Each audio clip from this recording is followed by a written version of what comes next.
దాన్ని బట్టి మీరు చూసుకోండి. Thank you. వారి తోటలో ఒక్కలోను అనేక రకాలైన కూరగాయలు పంటలు కూడా చాలా అద్భుతంగా పండించారు. పండించడమే కాదు, మార్కెటింగ్లో కూడా ఆయన ఒక ప్రత్యేక వ్యవస్థను ఏర్పాటు చేసి మంచి ఆదాయం పొందారు.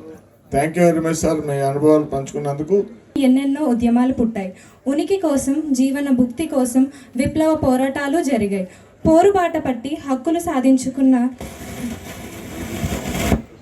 ఘటనలు కోకొల్లలు. కూతవేటు దూరంలో కర్ణాటకలో ఒక్క సాగుకి అన్ని రకాల రాయితీలు కల్పిస్తూ ప్రోత్సహిస్తుంటే మాకు అనుకూలించింది కాబట్టి ఒక 150 సంవత్సరాల క్రితం నుంచి మా గ్రామంలో అంటే దాదాపు ఇప్పటి వరకు ఒక 10,000 ఎకరాల్లో అక్కడ సాగు చేస్తా ఉన్నాం మడచిరి నియోజకవర్గంలో, శ్రీ సత్యసాయి జిల్లా. కానీ మాకైతే చాలా ఇబ్బందికరం.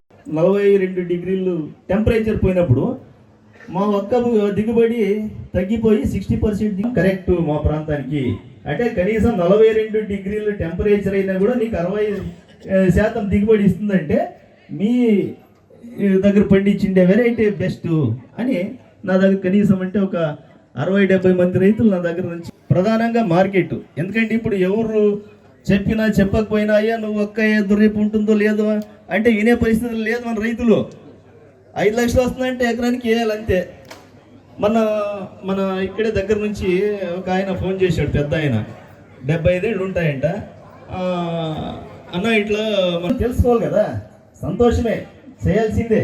కానీ ఒక పద్ధతి ప్రకారం చేస్తేనే కదా దాని నుంచి మనకి ప్రయోజనం అనేది వచ్చేది. ఏదో కాటాచారం చేసి మనకి ఆదాయం రాలేదని రేపొద్దున ఒక్కసారికి రాలేదు అనుకోవడం బాధపడడం కాదు. ఎందుకంటే పోరాటం చేసి నిలదొక్కున్నాం మీకు. ఎందుకంటే మెయిన్ వాటర్ సమస్య ప్రధానంగా మాకి, మీకు ఆ సమస్య లేదు కాబట్టి మీరు ఇంకా మాకన్నా బాగా సాగు చేసే అవకాశం ఉంది. మంచి రైతులు ఉన్నారు కాబట్టి మీరు చేసి. ఇప్పుడు సార్ కూడా ఒకసారి మన ప్రసాద్ గారు నంబర్ ఇస్తే మన చిరంజీవి సోదరి సార్ గారితో కూడా నేను మాట్లాడితే, భయపోయిన రైతులు ఉన్నారు, వేసుకొని పోయినాడు అట్లే పోతాడు. ఇట్లయితే ఇబ్బంది అవుతుంది అంటే సరే మార్కెట్ శాంక్షన్ చేశారు. అప్పుడు ఏదో స్థలము సరిపోక పెండింగ్ పడింది. నెక్స్ట్ గవర్నమెంట్ మారింది. అప్పుడు ఇప్పుడు వస్తూనే మళ్ళీ శాంక్షన్ చేయడం జరిగింది, 10 ఎకరాలు కేటాయించడం జరిగింది. దానికి సంబంధించిన ప్రాసెస్ జరుగుతూ ఉంది. కానీ మనం మార్కెట్ ఒకటి చేస్తే నిలదొక్కుకోలేము ఒక్క రైతులు. ఎందుకంటే దానికి సంబంధించినటువంటి అనుబంధ పరిశ్రమలు ఖచ్చితంగా రావాల్సిందే. వచ్చి కుటుంబ సమేతంగా మనందరినీ ఎంతో మర్యాదగా వాళ్ళు ఆహ్వానించి మనందరినీ ఎంతో సంతోషపెట్టారు సార్. శ్రీ దొరయ్య చౌదరి గారిని ముఖ్యంగా వేదిక మీదకి రావాల్సిందిగా కోరుతున్నాం. శ్రీ పెద్దలు ఈనాటి కార్యక్రమానికి కర్త కర్మ క్రియైనటువంటి నరసింహరావు గారు ఈ యొక్క దొరయ్య చౌదరి గారిని సన్మాన కార్యక్రమంలో పాల్గొనవలసిగా కోరుతున్నాం. మీరు రాదు సార్, మీరే కదా ఆయనకి ఎన్ని చేస్తుంది. శ్రీ దొరయ్య చౌదరి గారి సోదరుడు శ్రీ సత్యనారాయణ చౌదరి గారిని వేదికను అలంకరించవలసిందిగా కోరుతున్నాను.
చౌడప్ప గారికి, శ్రీ చిరంజీవి చౌదరి గారికి, ఇక్కడ ఉన్నటువంటి పెద్దలందరికీ, సభకు వచ్చినటువంటి సోదర రైతులందరికీ నమస్కారం.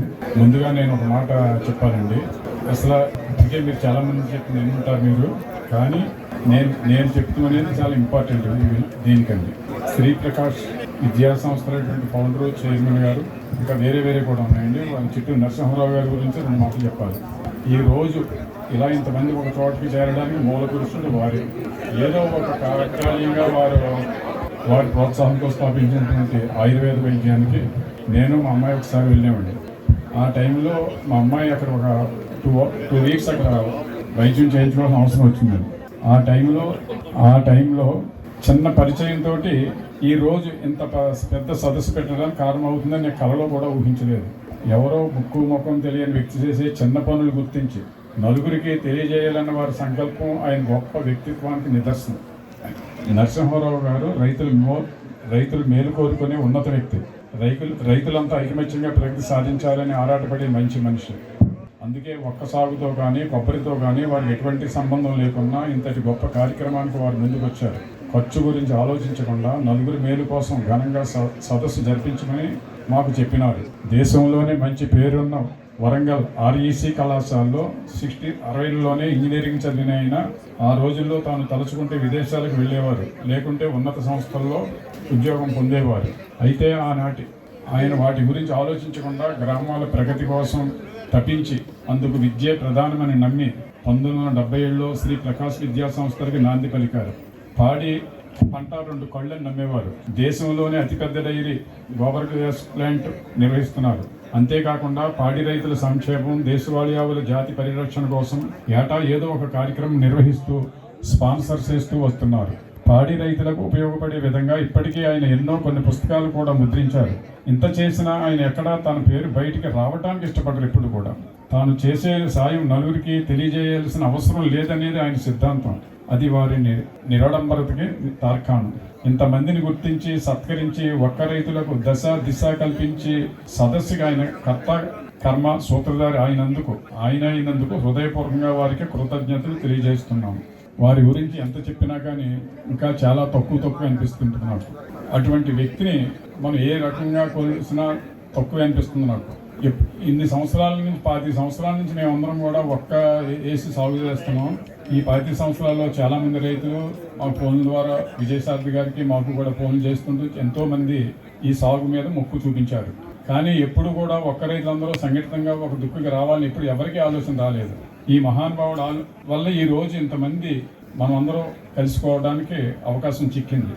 అందుకు మనస్ఫూర్తిగా మరలా ఒకసారి వారికి నమస్కారాలు చేసుకుంటూ ధన్యవాదాలు తెలుసుకుంటున్నామండి.